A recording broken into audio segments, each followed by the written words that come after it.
Friends, welcome to legal notes. ఈరోజు మనం discuss చేయబోయే టాపిక్ పేరు 7 lamps of advocacy. So what is 7 lamps of advocacy?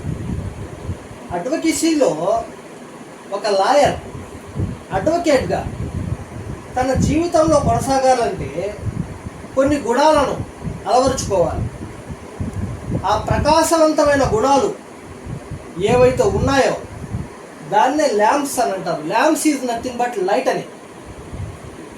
ఆ గుణాలు ఏవైతే అడ్వకేట్గా మారుస్తాయో, ఒక నిజమైన అడ్వకేట్ ఏవైతే మారుస్తాయో ఆ గుణాలు 7 రకాలు. 7 ల్యాంప్స్ ఆఫ్ అడ్వకసీ. అసలు ఈ 7 ల్యాంప్స్ ఆఫ్ అడ్వకసీ గురించి ఎవరు చెప్పారు? The author of the 7 lamps of advocacy is Edward Abbott Parry. ఎవరు? Edward Abbott. The author of the 7 lamps of advocacy ఎవరమ్మా? ఎడ్వర్డ్ అబోట్ ప్యారీ అనే అతను ఈ 7 lamps of advocacy గురించి చెప్పాడు. మన ఎగ్జామ్ పాయింట్ ఆఫ్ వ్యూలో చూసుకుంటే ఈ point the author of 7 lamps of advocacy అనేది చాలా ఇంపార్టెంట్ అన్నమాట. నెక్స్ట్ ఏమున్నాయి 7 ల్యాంప్స్ ఆఫ్ అడ్వకసీలో అంటే 7 ఉన్నాయి. First honesty, and the second one is courage, third one is industry, fourth one wit, fifth one eloquence, sixth one judgment, seventh one fellowship. ఒకటి తర్వాత ఒకరిగా మనం చూసుకున్నాము. హానెస్టీ గురించి మనకు తెలిసిందే. మనం అన్ని దగ్గరలా వాడే ఒక వాక్యం చూసుకుంటే honesty is the best policy. నిజాయితీ అనేది చాలా మంచి పాలసీ. అయితే ఫర్ ఎ లాయర్, ఒక లాయర్కి హానెస్టీ అనేది చాలా మంచి పాలసీగా చెప్పుకోవచ్చు. బీ హానెస్ట్ విత్ క్లయింట్తో చాలా నిజాయితీగా ఉండాలి. వారి యొక్క మనోభావాలను అర్థం చేసుకొని అంటారు. కేస్ మెరిట్స్ అండ్ డిమెరిట్స్ గురించి క్లయింట్లతో చాలా నిజాయితీగా ఉండాలి. ఒకవేళ ఒక కేసులో మెరిట్స్ కనుక ఉండుంటే ఆ మాట క్లయింట్కి ముందే చెప్పి పెట్టాలి. డిమెరిట్స్ ఉన్నా కానీ క్లయింట్కి చెప్పి పెట్టాలి. అంతేగాని అలా కాలయాపన చేస్తూ కేసుని కొనసాగించుతూ ఉండకూడదు. అంటే be honest with your client. Deceiving should not be the purpose. ఒక ఆపోజిట్లో ఉండే అతన్ని ఓడించడం ఒకటే లక్ష్యం కాదు, హానెస్టీగా పనిచేయడం కూడా లక్ష్యంగానే advocacy, the 7 lamps of advocacy వివరిస్తూ ఉందన్నమాట. Be honest with law also. చట్టంతో కూడా నిజాయితీగా ఉండాలి. చట్టంలో ఏం చెప్తుందో దాని గురించే మనం ఫాలో అవ్వాలి అని అర్థం. Next courage, ability to stand. మనకు తెలిసిందే ability to stand, boldness in front of bench ముందు ఏ విషయమైనా కడాఖండిగా మాట్లాడే విధంగా ఉండాలి. కరేజ్ టు ఆర్గ్యూ చేసేటప్పుడు ఒక కేసు గురించి చాలా నిబద్ధతతో ఆర్గ్యూ అనేది చేయాలి. To convince the judge, courage to appreciate. ఒకరిని అప్రిషియేట్ చేయడంలో కూడా మొహమాట పడకుండా అప్రిషియేట్ చేయాలి. అతను మా ఆపోజిట్ అడ్వకేట్ అయినా సరే అప్రిషియేట్ చేయడంలో మటుకు వెనకడుగు ఆడకూడదు. And the next one is industry. The word industry, ఈ వర్డ్ని బట్టే మనకు తెలుస్తుంది. ఇండస్ట్రీ అంటే లాయర్స్, అడ్వకేట్స్ ఎవరైతే ఉన్నారో వారందరూ కూడా ఒక కుటుంబంలాగా కలిసి మెలిసి ఉండాలన్నమాట. దాని గురించి ఇండస్ట్రీ అని చెప్తుంది. Invest sufficient time to understand the case. ఒక కేస్ని అండర్స్టాండ్ చేయడానికి సఫిషియంట్ టైం అనేది ఇవ్వాలి. ఒక టైం పెట్టుకొని ఆ కేస్ని నీట్గా అండర్స్టాండ్ చేయాలి. And also understand the law. ఒక చట్టాన్ని అండర్స్టాండ్ చేసుకోవడం కోసం కూడా టైంని కేటాయించి దాన్ని అండర్స్టాండింగ్ చేసుకుని మాత్రమే కేసుని వాదించడం జరగాలి అని చెప్తుంది. Nobody in this world is master in law. చట్టం అనేది నథింగ్ బట్ ఏ ఓషన్, ఒక సముద్రం లాంటిది.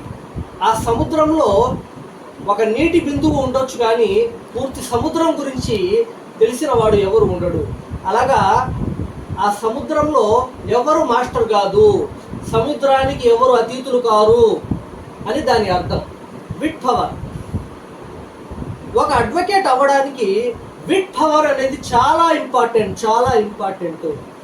హ్యూమర్, తెలివితేటలు అనేవి ఒకరి సొత్తు కాదు. ఈ తెలివితేటలు లాయర్కి ఖచ్చితంగా ఉండాలి. Judgement essential. Judges like wit and witnesses of professional lawyers.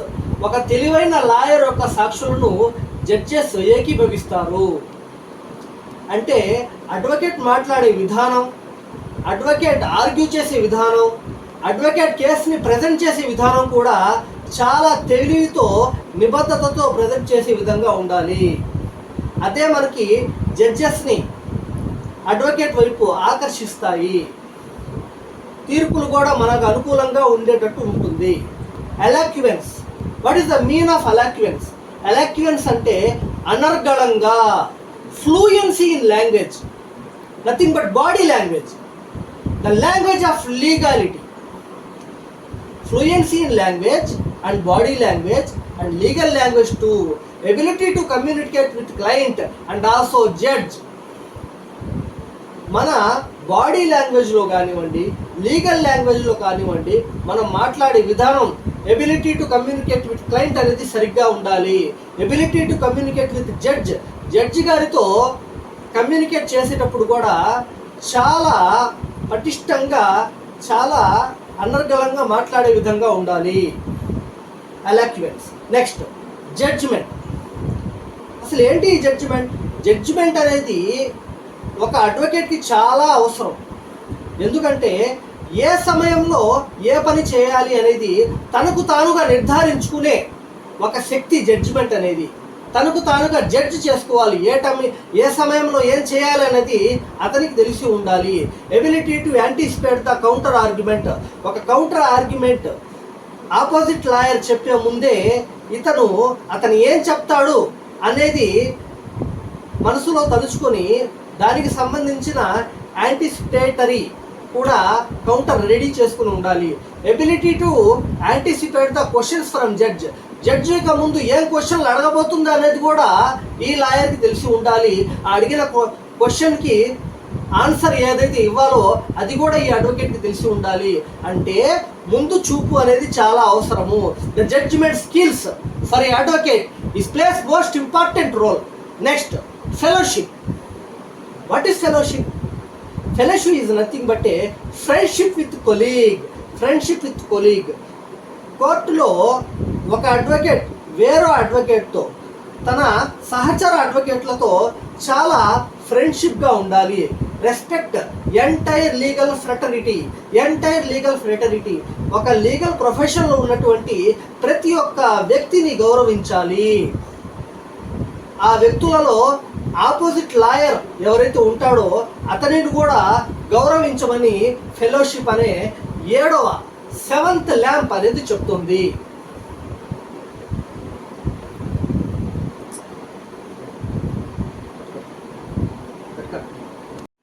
Thank you for watching my videos my friends.